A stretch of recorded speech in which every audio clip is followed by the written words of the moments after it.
नमस्कार दोस्तों, मैं डॉक्टर राहुल एक बार फिर आप सभी का स्वागत करता हूं अपने YouTube चैनल डॉक्टर राहुल वेदा पर। दोस्तों, क्या आप जानते हैं हाई ब्लड प्रेशर को साइलेंट किलर कहा जाता है, क्योंकि यह धीरे धीरे आपके दिल, किडनी और दिमाग को नुकसान पहुंचाता है और आपको पता भी नहीं चलता। लेकिन चिंता मत कीजिए, आयुर्वेद में इसके समाधान हजारों साल पहले ही बताए दिए गए थे। आज मैं आपको बताऊंगा हाई बीपी क्यों होता है, इसके क्या क्या लक्षण हैं और आयुर्वेद इसे कैसे कंट्रोल करता है।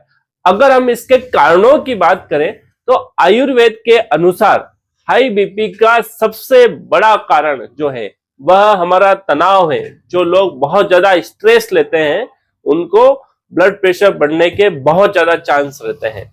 इसके अलावा गलत खान पान, जैसे कि बहुत ज्यादा नमक का सेवन, बहुत ज्यादा ऑयली भोजन, बहुत ज्यादा जंक फूड या फास्ट फूड का सेवन।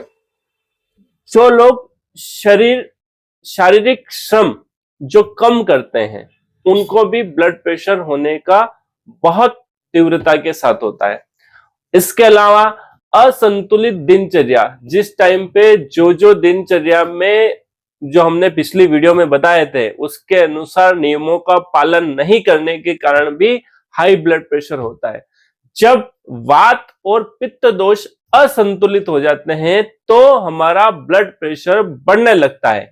अगर हम इसके लक्षणों की बात करें तो सिर दर्द, चक्कर आना, नाक से खून आना, चिड़चिड़ापन और नींद नहीं आना, यह ब्लड प्रेशर बढ़ने के लक्षण हैं। कई बार कोई लक्षण नहीं होते और अचानक हार्ट अटैक और ब्रेन स्ट्रोक तक हो जाता है, इसीलिए इसे साइलेंट किलर कहा जाता है।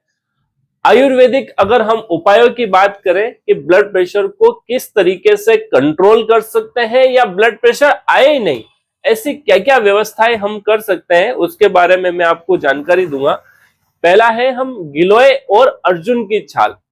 गिलोय जो है वह हमारे ब्लड को शुद्ध करता है और अर्जुन की जो छाल है वह हृदय को मजबूत बनाती है। अगर रोजाना अर्जुन की छाल का काढ़ा अगर चाय बना के पिया जाए तो हार्ट और बीपी दोनों को नियंत्रित करती है। इसके अलावा लहसुन, सुबह खाली पेट 1 से 2 लहसुन की कलियां खाने से ब्लड प्रेशर बहुत तीव्रता के साथ नियंत्रित रहता है। तीसरे में हम आते हैं आंवला और शहद। आंवला विटामिन सी का बहुत बड़ा खजाना है, यह रक्त वाहिनियों को मजबूत करता है। इसका अगर नियमित सेवन करते हैं तो ब्लड प्रेशर बढ़ने का कोई चांस नहीं रहता है। इसके अलावा त्रिफला और शंख पुष्पी, ये दोनों ऐसी दिव्य औषधियां हैं जो नसों को शांत करती है, हमारे तनाव को कम करती है और ब्लड प्रेशर को नियंत्रित करती है।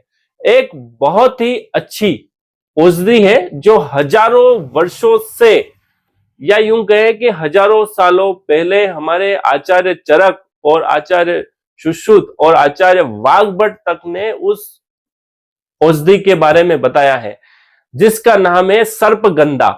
यह हाई बीपी की सबसे प्रभावशाली आयुर्वेदिक औषधि है।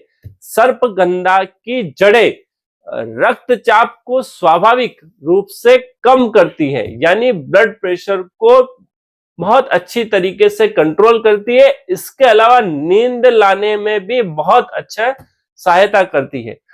आयुर्वेद में इसे आद्रकंद कहा गया है और यह लंबे समय से ब्लड प्रेशर के इलाज में उपयोग होती आ रही है। अगर हम प्राणायाम की बात करें तो आयुर्वेद केवल औषधियों पर निर्भर नहीं करता बल्कि जीवन शैली सुधारने पर जोर देता है। अनुलोम विलोम प्राणायाम, कपालभाति प्राणायाम, श्वसन क्रियाएं बीपी को स्वाभाविक रूप से ठीक करती है। अगर हम लाइफ स्टाइल को मैनेजमेंट की बात करें तो ज्यादा नमक, तेली खाना खाना, पैकेट वाला खाना हमको बंद करना होगा। मेडिटेशन करना होगा, गुस्से और तनाव से बचना होगा। रोज कम से कम 30 मिनट हम लोगों को पैदल चलना चाहिए। सुबह सूर्योदय से पहले उठें और रात को जल्दी सो जाएं। धूम्रपान और शराब पूरी तरीके से बंद करनी आवश्यक है। दोस्तों, हाई बीपी केवल एक बीमारी नहीं, यह आपके शरीर का संकेत है कि अब जीवन शैली हमको बदलनी है। आयुर्वेद हमें बताता है कि अगर आहार और विहार सही हो जाए तो कोई भी बीमारी पास नहीं आ सकती। तो आइए सर्पगंधा, गिलोय और अर्जुन जैसे आयुर्वेदिक औषधियों के साथ योग और संतुलित जीवन शैली अपनाएं और हाई बीपी से हमेशा के लिए छुटकारा पाएं। और अधिक जानकारी के लिए हमारे चैनल को सब्सक्राइब करें, लाइक करें, शेयर करें। धन्यवाद।